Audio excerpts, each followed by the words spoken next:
Hello friend. तो चलिए friends, हम देखते हैं डीएलएड फर्स्ट सेमेस्टर की हिंदी में कैसे कैसे प्रश्न आते हैं एग्जाम में। तो चलिए फ्रेंड्स, हम देखते हैं।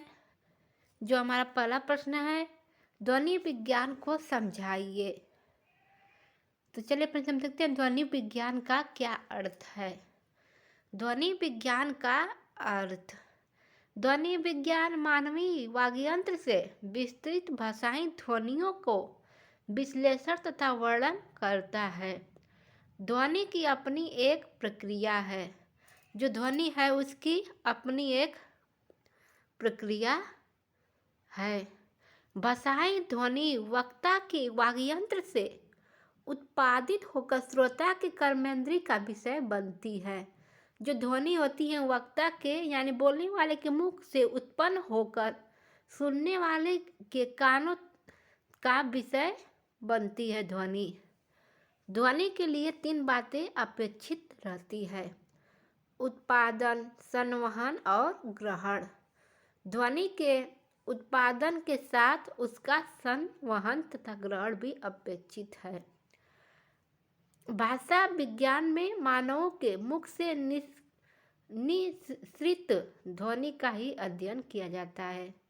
जो भाषा विज्ञान में मानवों के मुख से जो ध्वनि निकलती है उन्हीं का अध्ययन किया जाता है। तो ये फ्रेंड्स हमारा प्रश्न का आंसर पूरा हो गया। तो चलिए फ्रेंड्स, हम देखते हैं जो हमारा दूसरा प्रश्न है। तो दूसरे प्रश्न में हम देखते हैं, हिंदी भाषा की प्रचलित ध्वनियाँ कौन कौन सी है। जो हिंदी भाषा है उसकी प्रचलित ध्वनियाँ कौन कौन सी है। तो इसका आंसर, ये उत्तर, भाषा की सबसे छोटी इकाई ध्वनि है।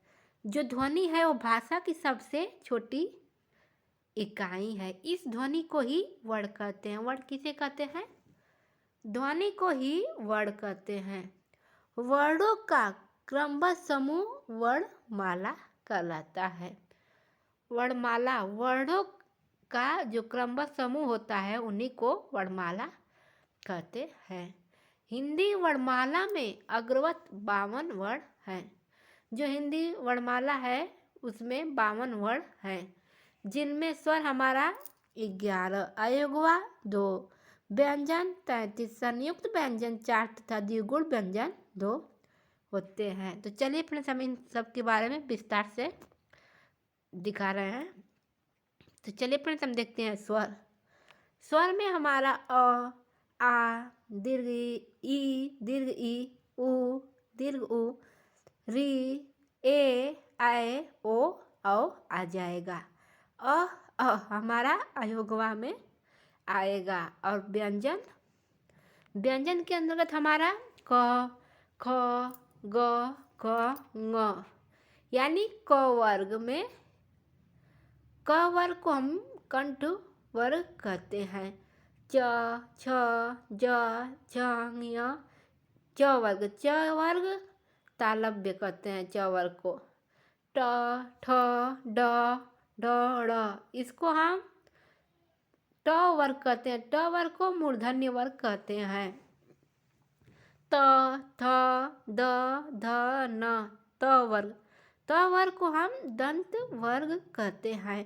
प, फ, ब, भ, म, प वर्ग को हम ओष्ठ वर्ग कहते हैं।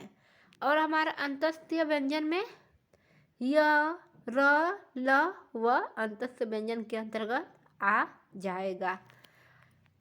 उसमें व्यंजन में हमारा स, ह आ जाएगा। तो चलिए फ्रेंड्स, हम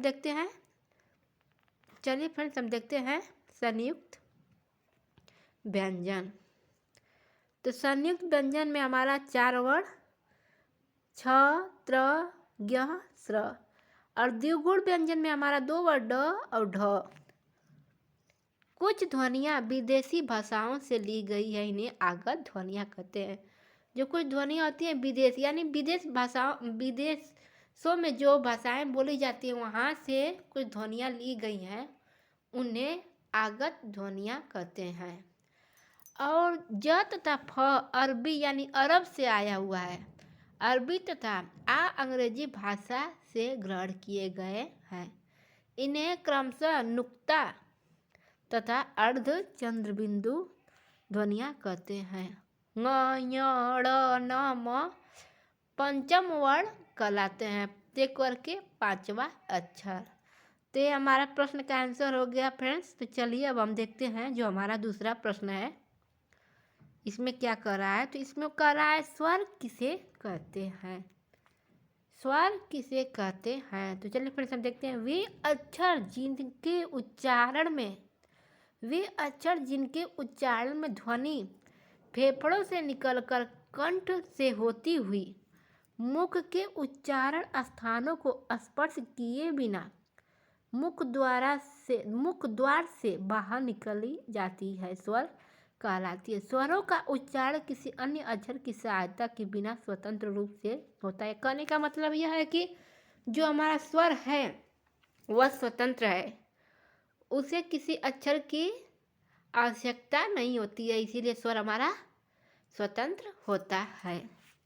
हिंदी भाषा में कुल 11 स्वर होते हैं, जैसे अ, आ, ई, दीर्घ ई, उ, दीर्घ उ, री, ए, ऐ, ओ, औ आ जाएगा। तो ये फ्रेंड्स ये हमारे प्रश्न का आंसर हो गया है। तो अब हम नेक्स्ट प्रश्न पर बात करेंगे। तो चलिए फ्रेंड्स हम देखते हैं जो हमारा नेक्स्ट प्रश्न है, इसमें व्यंजन कितने प्रकार के होते हैं।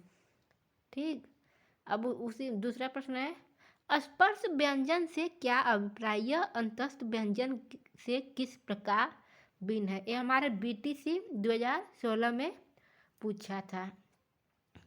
हिंदी भाषा के व्यंजन वर्णों के उच्चारण स्थानों के नाम लिखिए। ये हमारे बीटीसी में 2017 में पूछा था। संयुक्ताक्षर व्यंजनों को लिखिए। ये हमारे बीटीसी 2017 में पूछा था। इसका मतलब यह प्रश्न बहुत इम्पोर्टेंट है, इसको आप लोग बहुत ध्यान से देखिएगा। तो चलिए फ्रेंड्स इसको हम देखते हैं। जब प्राणवायु कंठ व मुख के अवयवों से टकराती हुई बाहर निकलती है तो जो ध्वनियाँ उत्पन्न होती है उन्हें व्यंजन कहते हैं। जब प्राणवायु कंठ व मुख के अवयवों से टकराती हुई बाहर निकलती है तो जो ध्वनियाँ उत्पन्न होती है उन्हें व्यंजन कहते हैं। जैसे क, ख, ग आदि प्रत्येक व्यंजन का उच्चारण स्वर की सहायता से होता है। कहने का मतलब यह है कि जो हमारा व्यंजन है वह स्वर के बिना अधूरा है, व्यंजन स्वर की सहायता से ही पूर्ण होता है। तो चलिए फ्रेंड्स हम देखते हैं।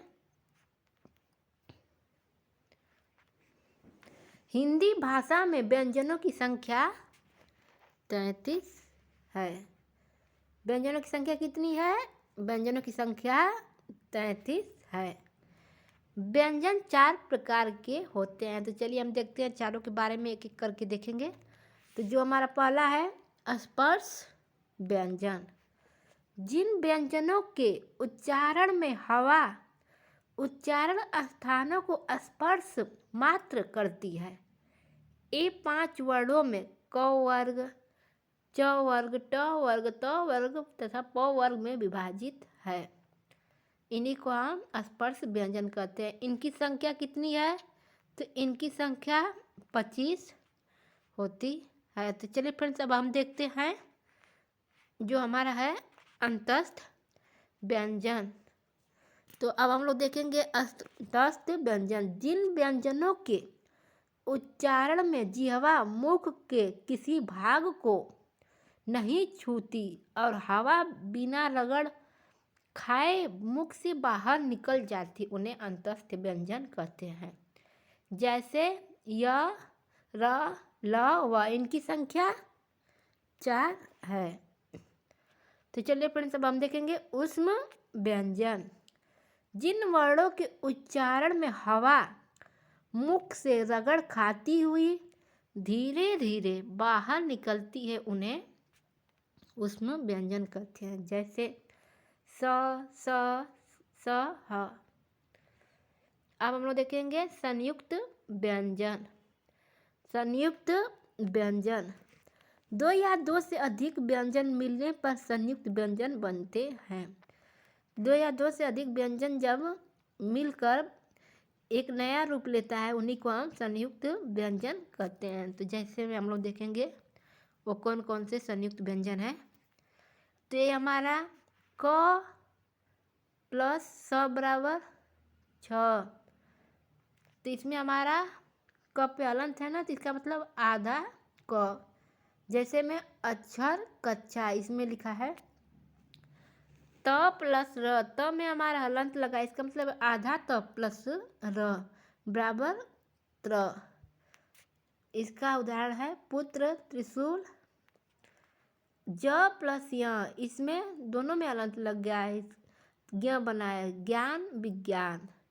स प्लस र, इसमें भी हलंत है, इसका मतलब ये अधूरा है, प्लस र बराबर श्र श्रम श्रम। तो अक्सर देखने को मिलता है कि हमारे पेपर में ऐसे देता है क प्लस स बराबर 6। तो आप लोग ध्यान दीजिएगा कि जिसमें यहाँ पर हलंत लगा रहेगा वही हमारा सही रहेगा। तो ये फ्रेंड्स, इस प्रश्न का भी उत्तर हो गया। तो हम अगले प्रश्न की ओर बढ़ते हुए देखते हैं। तो जो हमारा अगला प्रश्न है उसमें क्या कर रहा है, हिंदी की वर्तनी संबंधी अशुद्धियाँ बताएं। जो हिंदी में हो वर्तनी से संबंधित अशुद्धियाँ बताएं। चलिए फ्रेंड्स, हम देखते हैं हिंदी भाषा की जो वर्तनी है, शुद्धियों का निवारण। शुद्ध लेखन का आशय लेखन संबंधी अशुद्धियाँ न करने से है। इसके लिए 3 बातों पर विचार करना आवश्यक है। जो शुद्ध लेखन का आशय लेखन संबंधी अशुद्धियाँ न करने से है। तो चलिए फ्रेंड्स, हम अब लोग देखेंगे अशुद्धियाँ कितने प्रकार की होती हैं, उन पर हम लोग ध्यान देंगे। तो अशुद्धियों के प्रकार। वर्तनी संबंधी अशुद्धियाँ कई प्रकार की हो सकती है, उनमें से कुछ प्रकार हैं। तो पूर्ण वर्ण संबंधी अशुद्धियाँ। पूर्ण वर्ण संबंधी अशुद्धियाँ। बहुत से बालक कुछ वर्णों के उच्चारण भेद को भली भांति नहीं समझते और वे प्रायः एक अक्षर के स्थान पर उसी से मिलती जुलता दूसरा वर्ण लिख देते हैं। यह ठीक नहीं, क्योंकि कभी कभी तो एक वर्ण के परिवर्तित हो जाने से पूरे शब्द का ही अर्थ बदल जाता है। उदाहरण, सर और सर दोनों का अर्थ एक दूसरे से सर्वथा भिन्न है। पूरे वर्ण को कुछ से कुछ लिखकर बालक को अशुद्धियाँ करते हैं। जो बालक अशुद्धियाँ करते हैं उन्हें भी कई रूपों में देखा जा सकता है। तो चलिए फ्रेंड्स, हम देखते हैं कि कहाँ बालक हमारे अशुद्धियाँ कहाँ जो अशुद्धियाँ हैं करते हैं। तो ब और व की अशुद्धियाँ, ब की जगह पर व की अशुद्धियाँ करते हैं। जैसे बुद्धि, छ और छ की अशुद्धियाँ। अब जैसे कक्षा है, कक्षा की जगह पर यहाँ ए। ड और ढ की अशुद्धियाँ, ड और ढ की अशुद्धियाँ। र और ढ की अशुद्धियाँ, ढ और ड़ की अशुद्धियाँ। स और स की अशुद्धियाँ, इस स की और उस स की अशुद्धियाँ। तो चलिए फ्रेंड्स, इस प्रश्न का भी आंसर हो गया। तो चलिए फ्रेंड्स, आपको हमारा कैसा वीडियो लगा, अगर अच्छा लगा तो लाइक और